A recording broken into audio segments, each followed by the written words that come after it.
In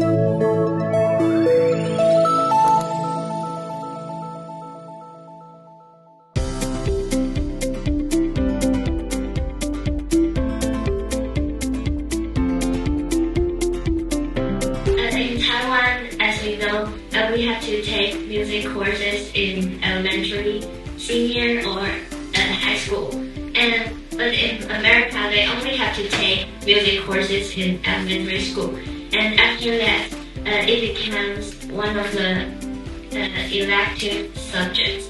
So if you want to pursue a music career, then you'll have to choose the course yourself. The main topic, so I just asked about some school lives or people, the people difference between their country and Taiwan.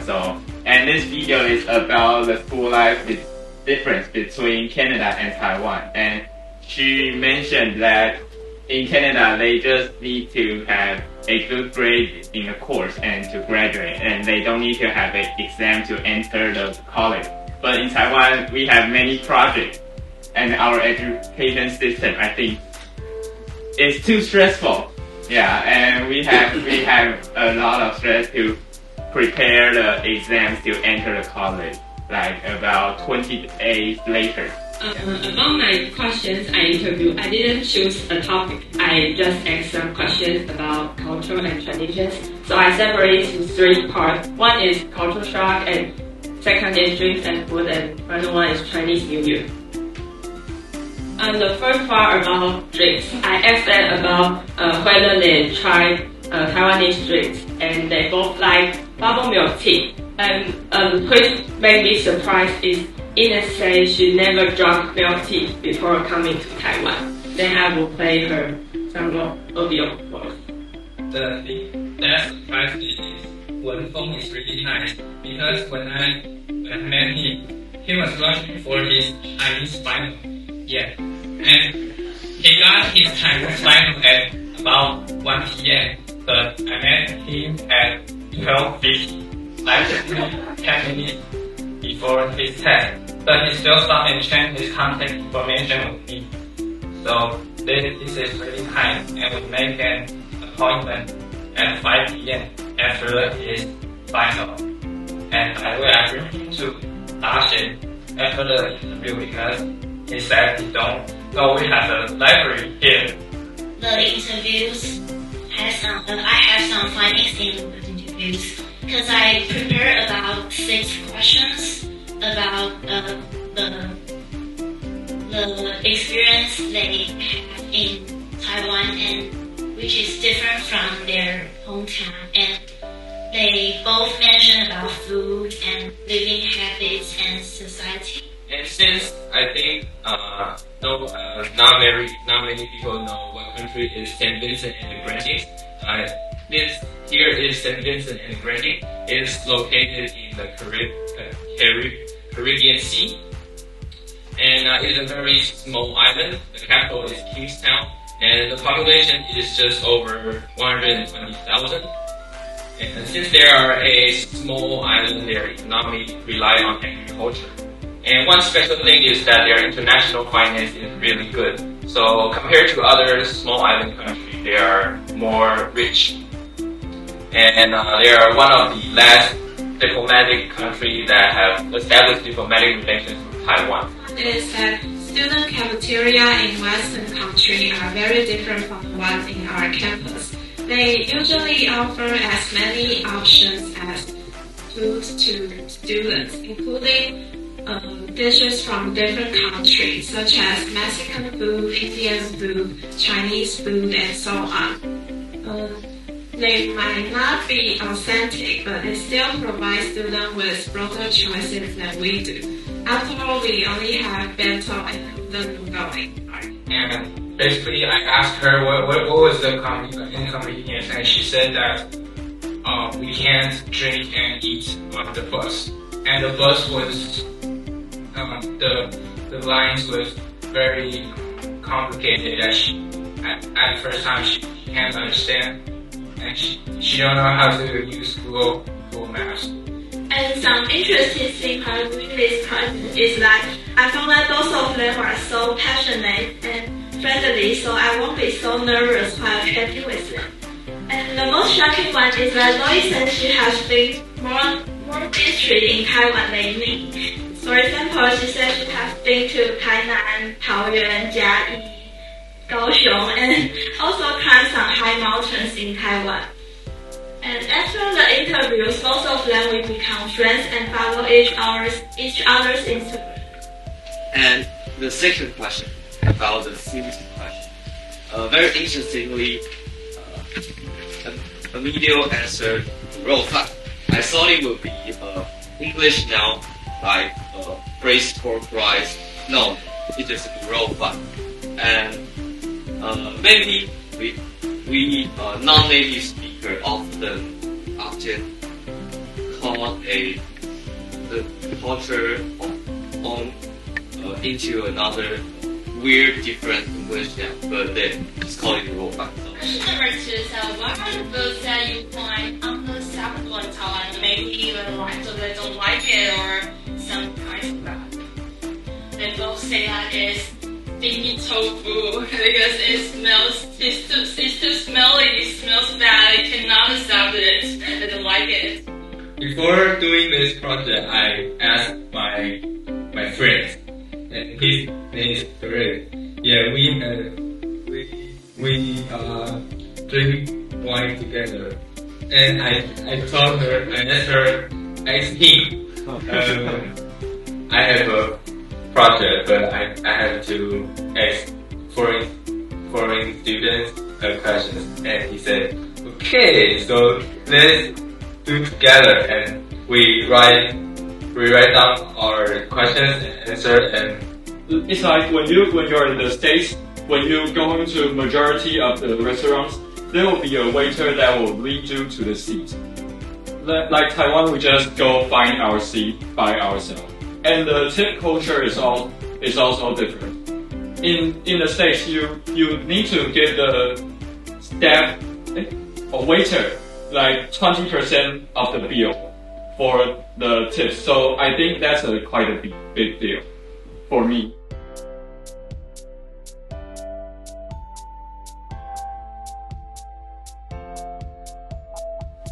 The Ministry of Economic Affairs highlights the prevalence of multinational cooperations, reflecting the country's openness to global business collaboration and foreign investment.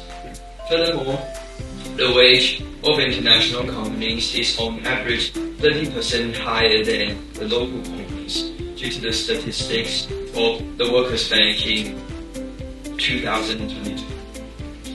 Second, according to the National Development Council, the phenomenon of Taiwanese citizens seeking employment opportunities overseas is noteworthy, with approximately 319,000 individuals representing around 2% of the total workforce engaged in work abroad. Research findings from the statistics of Workers' Bank suggest that these overseas workers often enjoy higher wages, averaging around 70,000, indicating the potential benefits of seeking employment opportunities beyond national borders. Now I will explain why the negativity believes that the status quo should remain. My first argument is that EMI courses need time to show their effects. Take Finland, a famous bilingual country, as an example. The language policy that I have today was inherited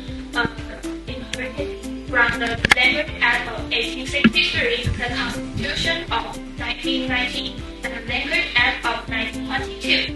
This act has their core provisions that define Finland as a bilingual country. That if we have some seminar and also workshop to help professors to increase their ability to teach in English, will that be helpful for the implementing of the EMI?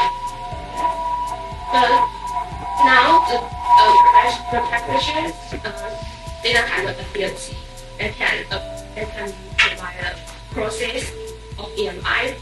So our policies is to assist the professionals improve their English, like you say, workshop or other things. Or your ability of your mother tongue language will not influenced by the courses teaching English, because mother tongue is like you're influenced by your very little, when you are baby, when you are elementary. You will learn your mother tongue and you will. We think most not possible to influence by the courses provided by English courses provided by. The point I want to say is that not only mother tongue, I also mentioned like some foreign language. Their using of this language is being squeezed because of practice. But right now, the English is really concentrating on college students. Yes. I don't know that. Yes, well. So I just use the college. Okay, so you mentioned that the Taiwanese score is below the average, average, right? Yes, it's about 18, age from 18 to 24. Okay, then does colleges force students to choose EMI as their courses? There are about half people will reject it in the information.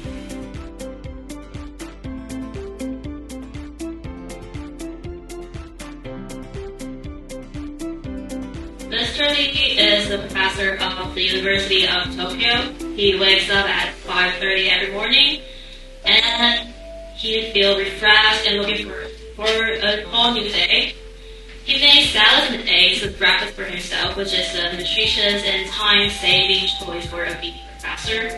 And after finishing that, he picks up his bag, which is loaded with laptop, tablets, and books, and heads to the railway at about 6:30. JR is always crowded during rush hours. He pushed his way through the crowd with determination and finally elbowed his way onto the train. But that doesn't mean that he can finally sit down and get a break. And the carriage is also congested and he feels like he's packed like a sardines. Our new service is subscription-based meal delivery app, and it can address the issue that medical workers have no time to order meals and eat. And you may want to ask, isn't it just another Uber Eats? The answer is absolutely not. It's not just that simple. The most significant difference between our app and our competitors is that we are highly customizable and carefully curated. When we talk about highly customizable, our app features automatic meal delivery. You can add your working time and we will send meals to your working place based on your working shift. And one of them is a famous figure among technology industry, Mark Zuckerberg.